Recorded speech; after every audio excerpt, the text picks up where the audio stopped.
Bursitis is a common condition of the knee causing pain and stiffness.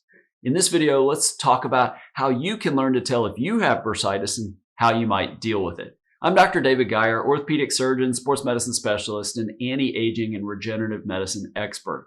I hope you feel, look, and perform your best regardless of age or injury. Bursitis is a painful condition that develops when one of the fluid-filled sacs in your body, the bursa, become inflamed. There are bursa throughout your body, your elbow, your shoulder, your heel, your hip. These bursa are located, the ones around your knee are particularly susceptible to inflammation. So if you have knee pain that's accompanied by swelling and redness, maybe you have bursitis of the knee. Again, bursa are small sacs of fluid that cushion and protect the joints, helping to reduce friction between the bones. Bursitis is inflammation of a bursa, causing pain, swelling, and stiffness. Knee bursitis can result from overuse or a specific injury. Bursitis of the knee can occur when you land directly on your knee after a fall. It can also be common in people who play sports like basketball or soccer, or people who do manual labor.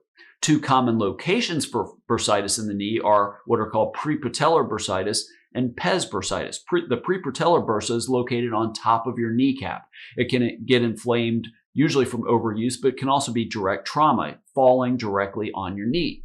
The pes anserine bursa is located along the inside or the medial portion of the upper leg just below your knee. Inflammation here is usually overuse.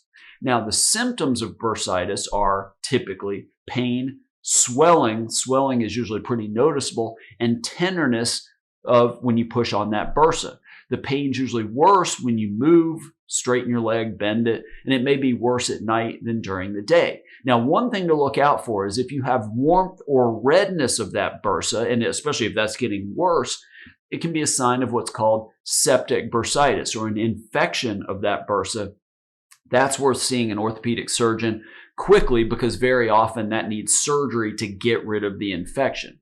Now, bursitis is typically diagnosed based on your history, your symptoms, and the physical exam performed by that doctor. That physical exam can demonstrate swelling and tenderness of that bursa, pain when the doctor presses on it.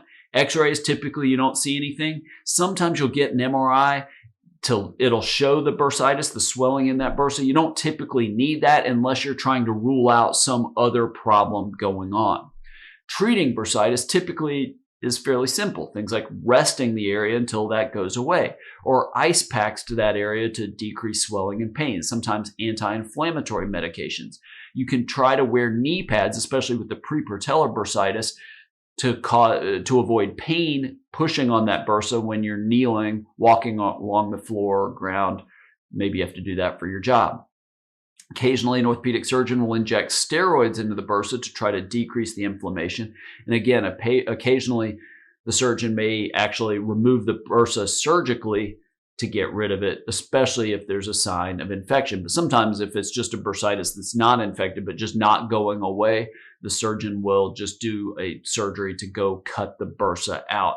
It's a common condition, can be painful and really sometimes difficult to treat. It can affect anybody, but it's typically people who subject their knees to repetitive movements and stresses. Carpenters and mechanics are who I used to see it in, people who kneel a lot. Treatment depends on how severe it is, but again, things like rest, ice packs, maybe physical therapy exercises, and knee pads. If you think you have knee bursitis, you might want to see a doctor to get the diagnosis and to help you treat it. I'd love to hear about your experience with your knee injury. Leave those in the comments below. Just realize I cannot offer you medical advice, but I do try to answer those questions in future videos.